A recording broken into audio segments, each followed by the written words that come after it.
Right, hundreds of rockets, more than 600, according to the last count, have been fired at Israel from the Gaza Strip since Monday afternoon, and the Israeli military is fighting back, targeting rocket production facilities and other quality targets in Gaza.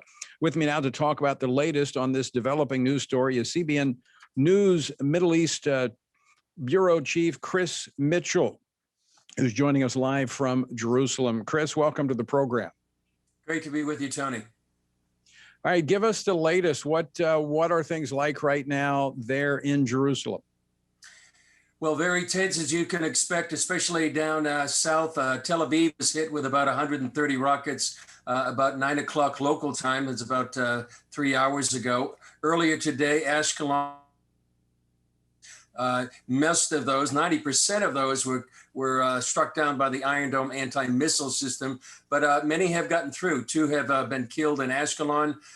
Many people right now are either in bomb shelters down south. Schools will be closed in southern Israel. As you said, Israeli Prime Minister just came out with a statement saying this campaign could take a long time. Defense Minister Benny Gantz said that their plan is to set back these terror groups for years. However, the leader of Hamas, Ismail Haniyeh, said there's really been a shift in the balance of power with them being able to send about 130 rockets to Tel Aviv. David Ben Gurion Airport was closed for about an hour earlier this evening. There was a fuel depot that was hit in South Lebanon, South Israel as well.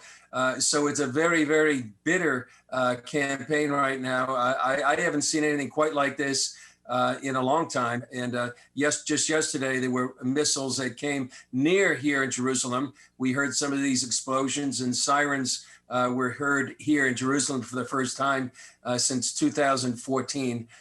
Tony, I think it's going to be a long campaign, days, maybe weeks, that we're looking forward to right now.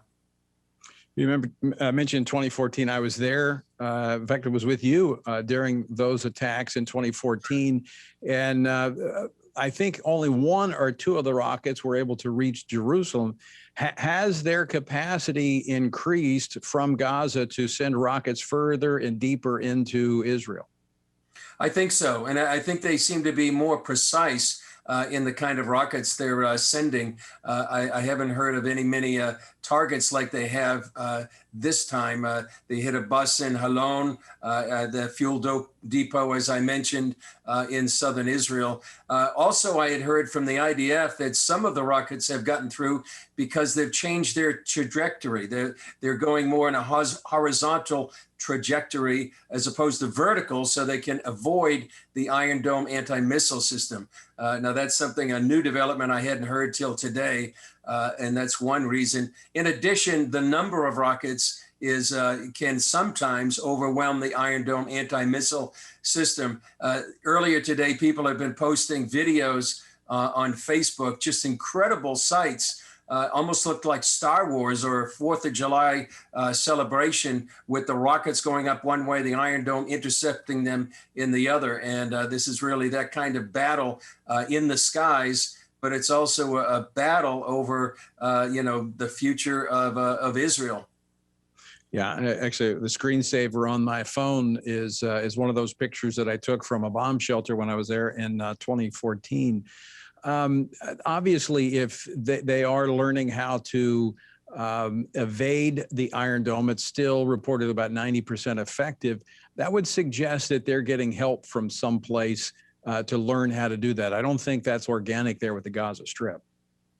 I would agree, and I would say that that party would probably be most likely Iran. Iran has been helping Hamas in the Gaza Strip and the Palestinian Islamic Jihad, which is a Shiite group as well. So the help is coming from Iran, probably the technology, some of the material that they would use as well. So they are getting that help and presenting quite a challenge to Israel. And you have to remember that what Hamas and Islamic Jihad and all these terror groups, what they're doing is they're firing from civilian areas, and they're firing into civilian areas inside Israel. So for Israel, it makes it extremely difficult to be able to eliminate these rocket attacks while trying to minimize civilian damage.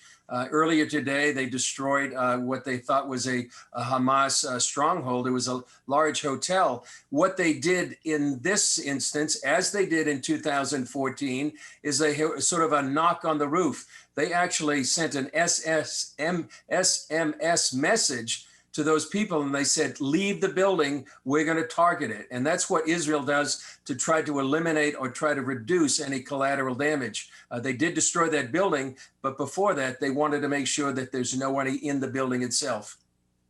Yeah, Chris, as I understand it, and as you mentioned, they did this in 2014. They would go to a school, Hamas would, and they would fire rockets from there, or even from a hospital.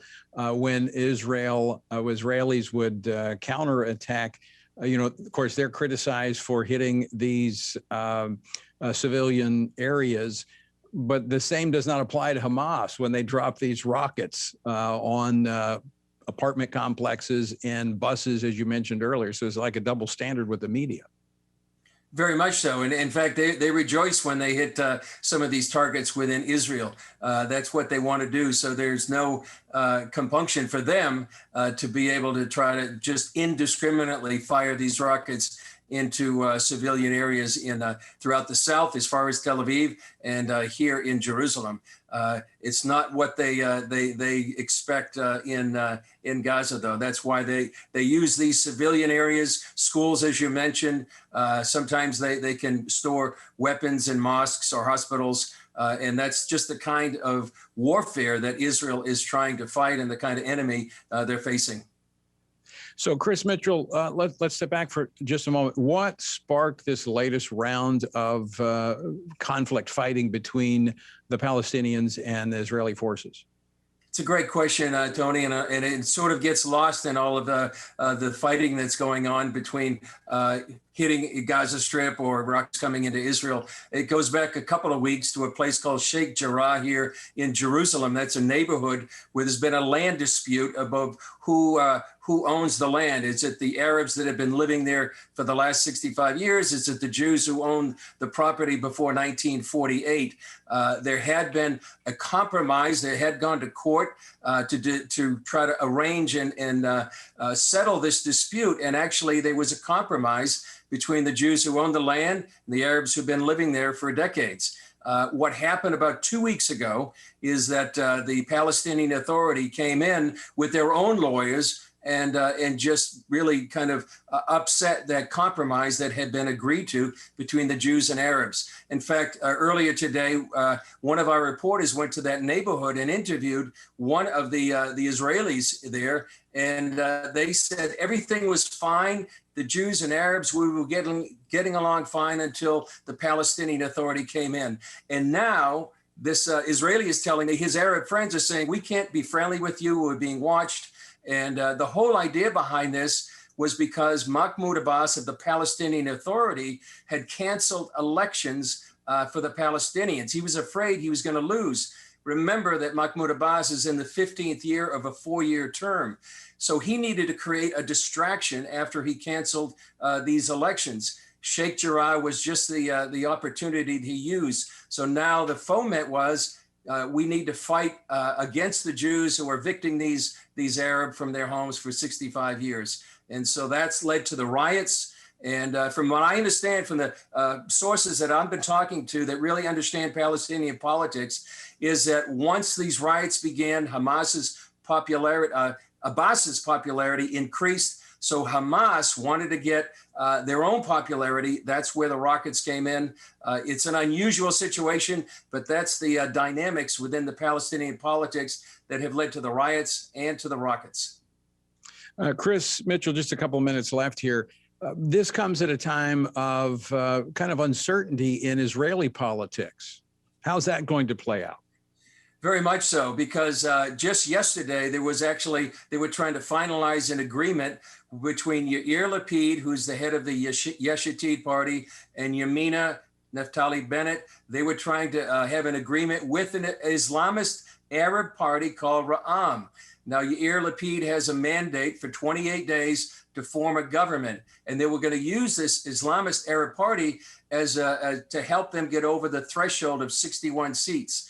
Yesterday, when all the rockets started flying, Ra'am and Mansour Abbas, their leader, said, I cannot negotiate with you, and I won't negotiate until the violence stops. So right now, that's on hold, and that may mean that Yair Lapid's mandate runs out for the 28 days. He's got maybe 21 left days now, and if he can't make it, that may mean Israelis will go to the polls for the 5th time in more than 2 years. In the meantime, Israeli Prime Minister Benjamin Netanyahu is the head of the government. Well, the political consultants over there making a killing on all these elections that you're having there in Israel. But the one thing I do know, Chris, from observation is that regardless of political party, when Israel is attacked, they close ranks and they stand together. Exactly. And that's what Yair Lapid did. That's what Naftali Bennett did. There is a unity right now among the political leadership and the military leadership. That's for certain across the political spectrum. One other thing I'd add, Tony, is that there's really been civil unrest here as well. Many Israeli Arabs are rioting in some of the countries here. It's very disconcerting to the people here in Israel to see that.